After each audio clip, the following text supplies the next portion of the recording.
You may have heard the term guardianship, perhaps from Britney Spears or Wendy Williams stories that were making headlines. Now, it is a legal arrangement which happens through the county every day through the country. It involves rights taken away from individuals who may not be able to care for themselves or make important necessary decisions. So now one family in Southern Nevada is sounding the alarm after they say a guardianship has left their loved one trapped. Vanessa Murphy looks into this, has their story you'll only see here, along with what you need to do to protect your family. I want to be in prison because I want to live with my daughter? Is that what they want? 91-year-old Theresa Ferguson wants to leave Summerlin Hospital with her family, but the staff won't let her. You're not allowed to touch her. I might put you home. You're not home. And you cannot take her out. Her daughter, Carrie Meyer, takes their fight to social media. They're making her stay against her will, and they won't let her come back home with me. Summerlin Hospital appears to be caught in the middle, abiding by an Ohio court order, while Theresa just wants to go home with her family. Her body and her money are controlled by an Ohio court-appointed guardian. Carrie and her daughter Chloe say hospital staff kicks them out.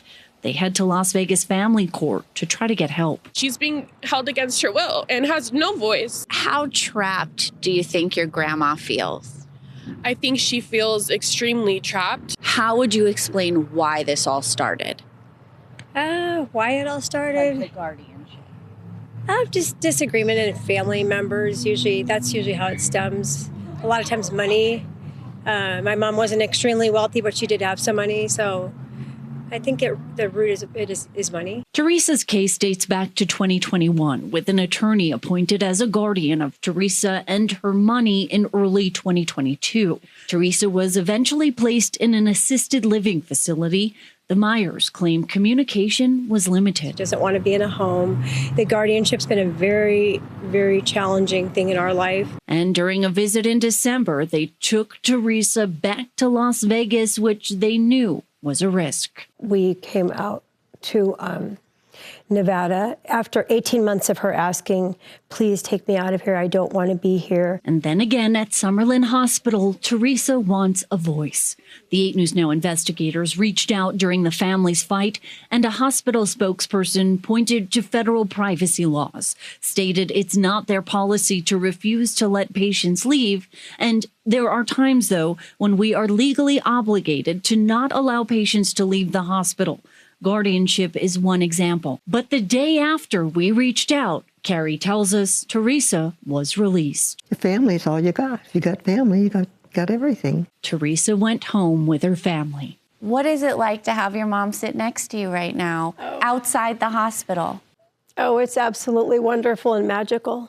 We were at the facility with her and she asked to be rescued, and that's what we did. We rescued her. We flew her to a safe haven, my mom's house, and she is completely capable of having her voice heard and expressing her wishes. And it's been a battle, but we're now to the point she's here with us, and it's amazing. There was never need for a guardianship. These guardianships are cruel. It's all about the money.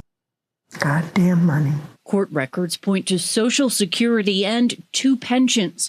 The Meyers claim the guardianship is draining those dollars. In addition to the cost of a facility, the attorney who's the guardian charges legal fees. She's just angry. She feeds herself, she bathes herself. There's, at 91, a little bit of dementia shouldn't keep you from living with your family where you want to live. It's her life. There are other options for cases like Theresa's that aren't as extreme as a guardianship. Think about not being able to make your own decisions. That's a pretty big loss. Deborah Bookout is the directing attorney for the Guardianship Advocacy Project at Legal Aid Center of Southern Nevada. She says estate planning documents are vital. A court can honor a person's wishes and possibly avoid a family conflict. A happy middle ground would be, we recognize your declining loved one, and you have wishes that should be honored. Maybe an estate planning consult with an estate planning attorney is a great idea at this point. How difficult is it to leave a guardianship? If you do not have an attorney to advocate for termination of guardianship, it is extraordinarily difficult. Nevada strengthened its oversight of guardianships nearly a decade ago after systemic issues were discovered, some resulting in criminal charges. The state now requires representation for wards like Theresa. In Clark County, that's Bookout and her team. We appear in court on behalf of that person and advocate for their wishes. The Meyers are asking a judge to terminate Theresa's guardianship. There's a hearing in March. This message is for Justine Winger. Our attempts to reach Theresa's guardian were unsuccessful, but in this February 3rd filing, she asks to withdraw as Theresa's guardian for the person, stating the family has made it difficult for her to do her job. Don't mess with me. You mentioned your mom could be a little feisty. She can be a little feisty. I can't deny that. Don't get me worked up. Vanessa Murphy, 8 News Now. Now, keep in mind, in Nevada, we do have a Protected Person Bill of Rights, meaning for individuals like Theresa Ferguson. You can find it at 8newsnow.com.